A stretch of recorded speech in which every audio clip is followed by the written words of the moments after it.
ओम शांति 24/1/24 का महावाक्य। बाबा ने बोले, मीठे बच्चे, आत्माभिमानी बनने की प्रैक्टिस करो तो विकारी ख्यालत उड़ जाएंगे। बाप की याद रहेगी, आत्मा सत्वप्रधान बन जाएगी। प्रश्न है, मनुष्यों को दुनिया में किस रास्ते का बिल्कुल ही पता नहीं है। उत्तर है, बाप से मिलने व जीवन मुक्ति प्राप्त करने के रास्ते का किसी को भी पता नहीं है।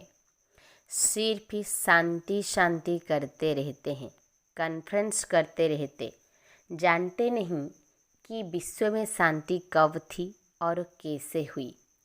तुम पूछ सकते हो कि आपने विश्व में शांति देखी है? शांति कैसे होती है? विश्व में शांति तो बाप द्वारा स्थापन हो रही है, तुम आकर समझो। ओम शांति। रूहानी बाप बेट रूहानी बच्चों को समझाते हैं, पहले पहले तो यह दृष्टि पक्की करो कि हम आत्मा है, हम भाई भाई को देखते हैं। जैसे बाप कहते हैं, मैं बच्चों को देखता हूँ। आत्मा ही शरीर की कर्मेंद्रियों द्वारा सुनती है, बोलती है। आत्मा का तखत है भ्रुकुटी।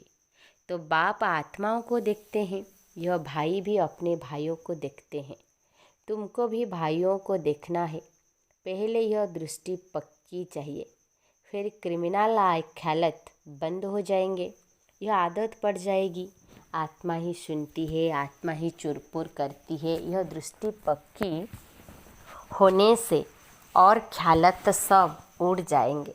यह है नंबर वन सब्जेक्ट। इसमें दैवी गुण भी ऑटोमेटिकली धारण होते रहेंगे। कर्मेंद्रिया चलायमान देह अभिमान में आने से ही होती है। देह अभिमानी बनने की बहुत कोशिश करो तो तुम्हारी में ताकत आएगी। सर्वशक्तिमान बाप की ताकत से ही आत्मा शतोप्रधान बनती है। बाप तो है ही शतोप्रधान। तो पहले पहले यह दृष्टि पक्की हो, तब समझे कि हम आत्माभिमानी है। आत्माभिमानी और देह अभिमानी में रात दिन का फर्क है। हम आत्माओं को अब वापस घर जाना है। आत्माभिमानी बनने से ही हम पवित्र शतोप्रधान बनेंगे। यह प्रैक्टिस करने से विकारी ख्यालात उड़ जाएंगे। मनुष्य कहते हैं, धरती के सितारे बराबर हम सितारे हैं, बराबर हम आत्मा सितारा हैं। यह शरीर मिला है कर्म करने के लिए। अब हम तमो प्रधान बने हैं, फिर हमको शतो प्रधान बनना है। बाप को आना भी पुरुषोत्तम संगम युग पर है। ऐसे कभी नहीं कहेंगे कि क्राइस्ट के शरीर में आते हैं। वह आते ही रजो प्रधान में है। कोई बुध व क्राइस्ट के तन में भगवान आए, यह तो हो न सके। वो आते ही एक बार हैं और आते हैं पुरानी दुनिया में नई दुनिया स्थापन करने, तमो प्रधान दुनिया को बदल शतो प्रधान बनाने। वो जरूर संगम पर आएंगे और कोई समय पर वह आ न सके।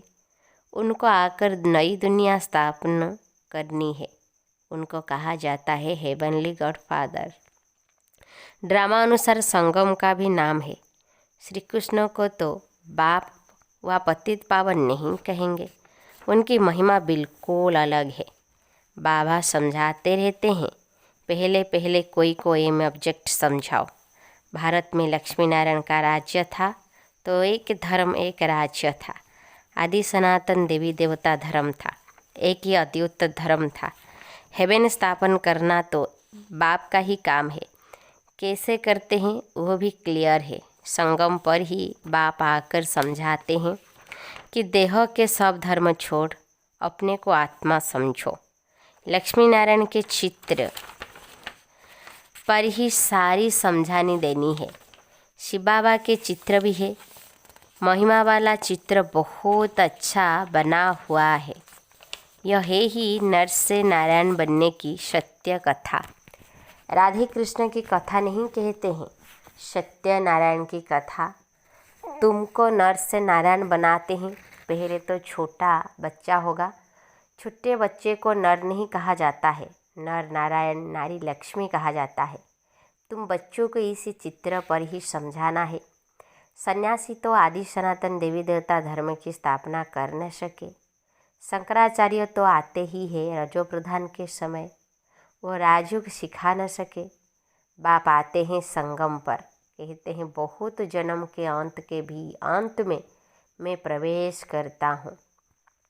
ऊपर त्रिमूर्ति भी है, ब्रह्मा योग में बैठा है। शंकर की तो बात ही अलग है, बैल पर सवारी हो न सके। बाप को तो यहाँ आकर समझाना है। विनाश भी यहाँ ही होता है। लोग कहते हैं विश्व में शांति हो, वह तो होने वाली है, तब बुद्धि में आता है। चित्र पर तुम अच्छी तरह समझा सकते हो। जो शिव की व देवताओं की भक्ति करते हैं उनको समझाना है। वह झट मानेंगे। बाकी नेचर व साइंस आदि को मानने वालों की बुद्धि में बैठेगा नहीं, दूसरे धर्म वालों की भी बुद्धि में नहीं आएगा। जो कन्वर्ट हुए होंगे वही निकल आएंगे। उनकी क्या फिक्रात करनी है। देवता धर्म वाले व बहुत भक्ति करने वाले अपने धर्म में बहुत पक्के होंगे। तो देवताओं के पुजारियों को समझाओ, बड़े आदमी कभी आएंगे नहीं। समझो बिरला है, इतने मंदिर बनाते हैं, उनके पास ज्ञान सुनने की फुर्सत ही कहाँ है।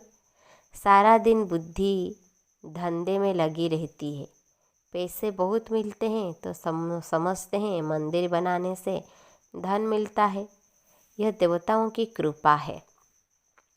तुम्हारे पास कोई आए तो लक्ष्मी नारायण का चित्र उन्हें दिखाओ।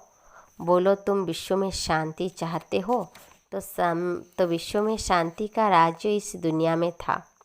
फलानी तारीख से फलानी तारीख तक सूर्यवंशी राजधानी में बहुत शांति थी, फिर 2 कला कम हो जाती है। इसी चित्र पर ही सारा मदार है। अब तुम विश्व में शांति चाहते हो, कहाँ चलेंगे?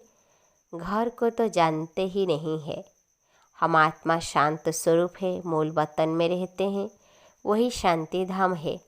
वह इस दुनिया में नहीं है। उनको कहा जाता है निराकारी दुनिया। बाकी विश्व इसको ही कहा जाता है। विश्व में शांति नई दुनिया में होगी। विश्व के मालिक हो बैठे हैं। गरीब इन बातों को अच्छी रीति समझते हैं। कोई कहते हैं यह रास्ता बहुत अच्छा है। हम रास्ता ढूंढते थे, रास्ते का मालूम ही नहीं तो ढूंढेंगे क्या? ऐसा कोई नहीं जिसको बाप और जीवन मुक्ति के रास्ता का पता हो। शांति शांति कहते रहते हैं, परंतु शांति कब थी, कैसे हुई, किसको भी पता नहीं है। कितनी कॉन्फ्रेंस आदि करते हैं, उनसे पूछना चाहिए तुमने कभी विश्व में शांति देखी है कि विश्व में शांति कैसे होती है? तुम प्रजा आपस में क्यों मूंझते हो, कॉन्फ्रेंस करते रहते हो? जवाब कहाँ से मिलता नहीं। विश्व में शांति तो अब बाप द्वारा स्थापन हो रही है। तुम कहते हो क्राइस्ट से 3000 वर्ष पहले हेवन था, तो वहाँ ही शांति थी। अगर वहाँ भी अशांति होती तो बाकी शांति कहाँ से मिलेगी? अच्छी तरह से समझाना है। इसी समय तो तुमको इतना समय बात करने नहीं देते, क्योंकि अभी उनके सुनने का समय नहीं आया है। तुमने सुनने का भी सौभाग्य चाहिए। तुम पद्मा पदम भाग्यशाली बच्चे ही बाप से सुनने के हकदार बनते हो। बाप बिगड़ और कोई सुना न सके। बाप तुम बच्चों को ही सुनाते हैं। यह है ही रावण राज्य, तो यहाँ शांति कैसे हो सकती? रावण राज्य में सब पति थे, पुकारते हैं कि हमको पावन बनाओ। पावन दुनिया तो इन लक्ष्मी नारायण की थी। राम राज्य और रावण राज्य में कितना फ़र्क है। सूर्यवंशी चंद्रवंशी फिर होते हैं रावण वंशी।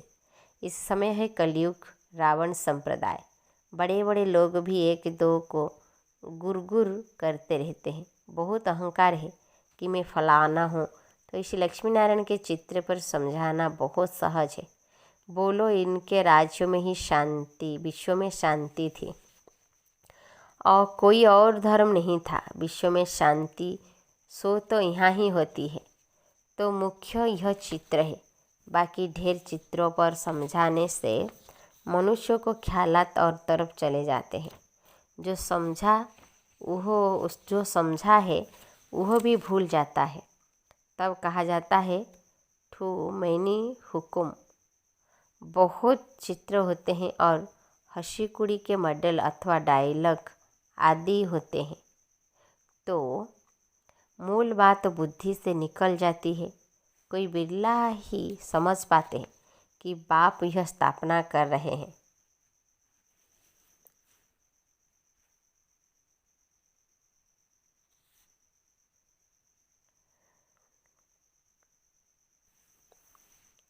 चौरासी जन्म भी इसके लिए ही है। दिखाएंगे जरूर एक का। सबको कैसे रखेंगे? शास्त्र में भी एक अर्जुन का नाम रखा है ना। स्कूल में मास्टर एक को थोड़ी ही पढ़ाएंगे, यह भी स्कूल है। यह तुम्हारे बैच भी बहुत काम कर सकते हैं। यह सबसे अच्छा है। पहले शिव बाबा का चित्र के सामने लाना चाहिए।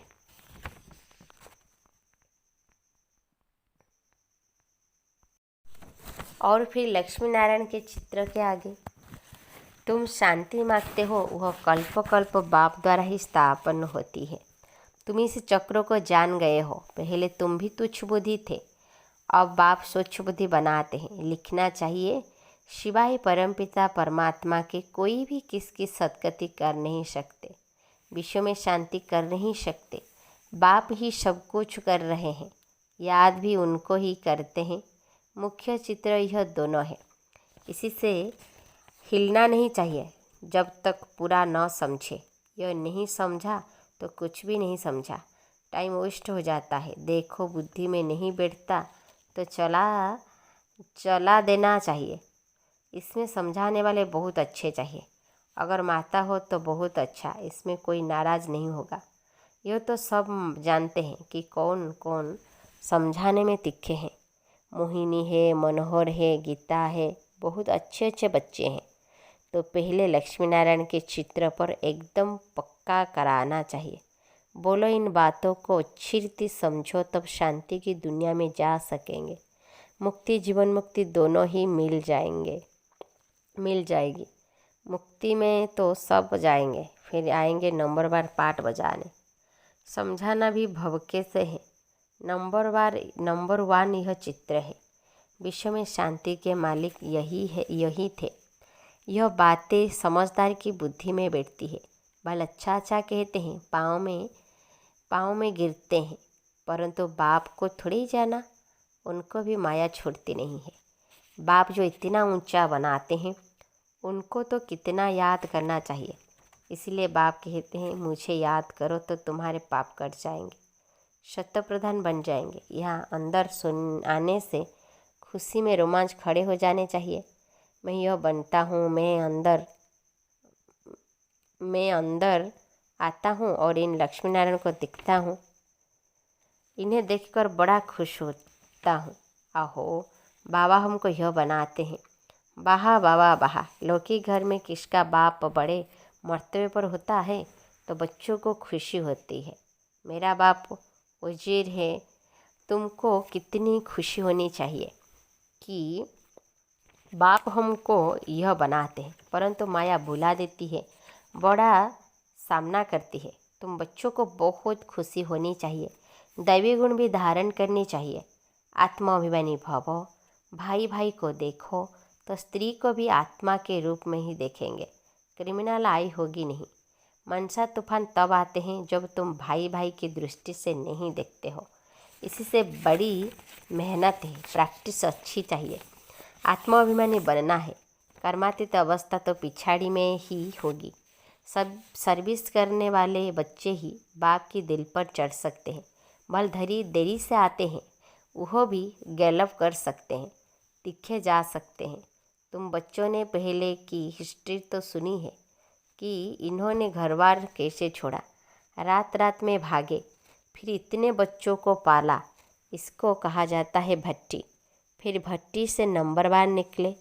यह तो वंडर है जो बाबा तुमको वंडरफुल स्वर्ग का मालिक बनाते हैं।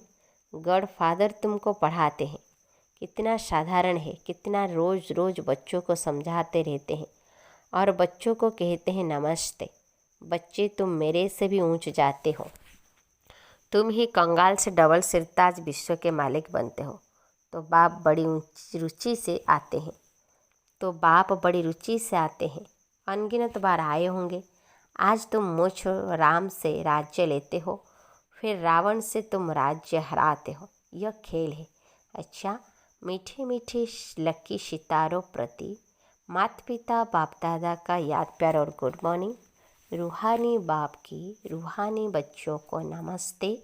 हम रूहानी बच्चों की रूहानी बाप दादा को याद प्यार गुड मॉर्निंग, नमस्ते नमस्ते नमस्ते। धारणा के लिए मुख्य सार पॉइंट नंबर 1 है, आत्मा को शतप्रधान बनाने के लिए एक सर्वशक्तिमान बाप से ताकत लेनी है। देही अभिमानी बनने का पुरुषार्थ करो। हम आत्मा भाई भाई है, यह प्रैक्टिस निरंतर करते रहो। पॉइंट नंबर 2 है, बाप और लक्ष्य के चित्र पर हर एक को विस्तार से समझाओ, बाकी बातों में टाइम वेस्ट मत करो। वरदान है, धरनी नवज और समय को देख सत्य ज्ञान को प्रत्यक्ष करने वाले नलेशफुल भव।